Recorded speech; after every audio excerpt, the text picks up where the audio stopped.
ಮೂಡಲಧ್ವನಿ ಹವಳ public power Kannada YouTube ಚಾನಲ್ಗೆ ಒಮ್ಮೆ subscribe ಮಾಡಿ, ಬೆಲ್ಲೈಕನ್ ಪ್ರೆಸ್ ಮಾಡಿ ಹೊಸ ಹೊಸ ವಿಡಿಯೋಗಳನ್ನ ನೋಡ್ತಾ.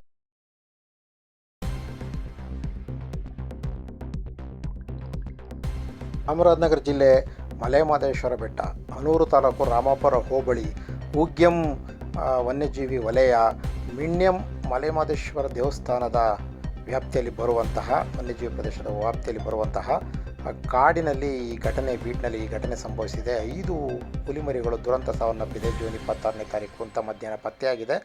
ಇದು ಸಿಬ್ಬಂದಿಗಳು, ಅರಣ್ಯಾಧಿಕಾರಿಗಳು ಇದನ್ನು ಪತ್ತೆ ಆಗಿರುವುದರ ಬಗ್ಗೆ ಅವರ ಅಧಿಕಾರಿಗಳಿಗೆ ಸಂಬಂಧಪಟ್ಟವರಿಗೆ ಮಾಹಿತಿ ನೀಡಿದ್ದಾರೆ. ಇದಕ್ಕೆ ಸಂಬಂಧಪಟ್ಟಂಥ ಎಲ್ಲ ಈ ಅರಣ್ಯಾಧಿಕಾರಿಗಳ ತಂಡ, ಹಿರಿಯ ಅರಣ್ಯಾಧಿಕಾರಿಗಳ ತಂಡ, ಮಲೆಮಹದೇಶ್ವರ ಬೆಟ್ಟ ವನ್ಯಜೀವಿ ವಿಭಾಗದ ಉಪ ಅರಣ್ಯ ಸಂರಕ್ಷಣಾಧಿಕಾರಿಯಾದಂತಹ ಚಕ್ರಪಾಣಿ ಮತ್ತು ಹನೂರು ಉಪ ಸಂರಕ್ಷಣಾಧಿಕಾರಿಯಾದಂಥ ಗಜಾನನ ಹೆಗಡೆ ಮತ್ತು ಮಹದೇಶ್ವರ ಬೆಟ್ಟ ಉಗ್ಯಂ ಅರಣ್ಯ ಪ್ರದೇಶದ ಅರಣ್ಯಾಧಿಕಾರಿಗಳಂಥ ಮಾದೇಶ್ ಸೇರಿದಂತೆ ಅನೇಕ ಅರಣ್ಯಾಧಿಕಾರಿಗಳು ಸ್ಥಳಕ್ಕೆ ಭೇಟಿ ನೀಡಿದ್ದಾರೆ. ಮತ್ತು ಪಶುವೈದ್ಯಾಧಿಕಾರಿಗಳಾದ ಡಾಕ್ಟರ್ ವಾಸಿಂ ಮಿರ್ಜಾ ಮತ್ತು ಡಾಕ್ಟರ್ ಶಿವರಾಜು ಸೇರಿದಂತೆ ಅನೇಕ ಸಿಬ್ಬಂದಿಗಳು ಸ್ಥಳಕ್ಕೆ ಭೇಟಿ ನೀಡಿ ತನಿಖೆ ಚುರುಕುಗೊಳಿಸಿದ್ದಾರೆ. ಈ ಬಗ್ಗೆ ತನಿಖೆಯಿಂದ ಈ ಸಾವಿಗೆ ಮೂಲ ಕಾರಣವೇನು, ಅಥವಾ ವಿಷಪ್ರಾಶನವಾಗಿದೆಯಾ, ಅಥವಾ ಇನ್ನೇನಾದರೂ ಬೇರೆ ಥರ ಮಾಹಿತಿಗಳಿದೆಯಾ ಎಂಬುದರ ಬಗ್ಗೆ ಇನ್ನೂ ಸ್ಪಷ್ಟವಾದ ಮಾಹಿತಿಗಳು ಅರಣ್ಯಾಧಿಕಾರಿಗಳಿಂದ ಇನ್ನೂ ಹೊರಬಂದಿಲ್ಲ. ಹಾಗಾಗಿ ಇದಕ್ಕೆ ಸಂಬಂಧಪಟ್ಟಂತೆ ಅರಣ್ಯ ಸಚಿವರಾದಂಥ ಈಶ್ವರ್ ಖಂಡ್ರೆ ಮತ್ತು ಹನೂರು ಕ್ಷೇತ್ರ ಶಾಸಕ ಮಂಜುನಾಥ್ ಅವರು ಸಹ ದಿಗ್ಭ್ರಮೆ ವ್ಯಕ್ತಪಡಿಸಿದ್ದಾರೆ.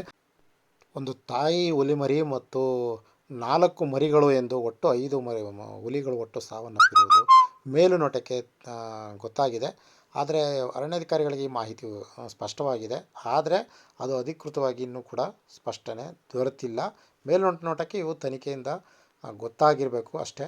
ಅದು ಬಿಟ್ಟರೆ ಸಂಪೂರ್ಣ ತನಿಖೆಗಳು ಯಾವಾಗ ಅಂದರೆ ಮರಣೋತ್ತರ ಪರೀಕ್ಷೆಗಳು ಮತ್ತು ಅಲ್ಲಿ ಸ್ಥಳಕ್ಕೆ ಭೇಟಿ ನೀಡಿ ಅಲ್ಲೆಲ್ಲ ಸಂಪೂರ್ಣ ಮಾಹಿತಿಗಳು ಮಾಡಿ ನಿಜವಾದ ಆರೋಪಿಗಳು ಯಾರು ಇದ್ದಾರೆ ಇದಕ್ಕೆ ಸಂಬಂಧಪಟ್ಟಂಗೆ ಎಲ್ಲವನ್ನು ತನಿಖೆ ಮಾಡಬೇಕಾಗಿದೆ.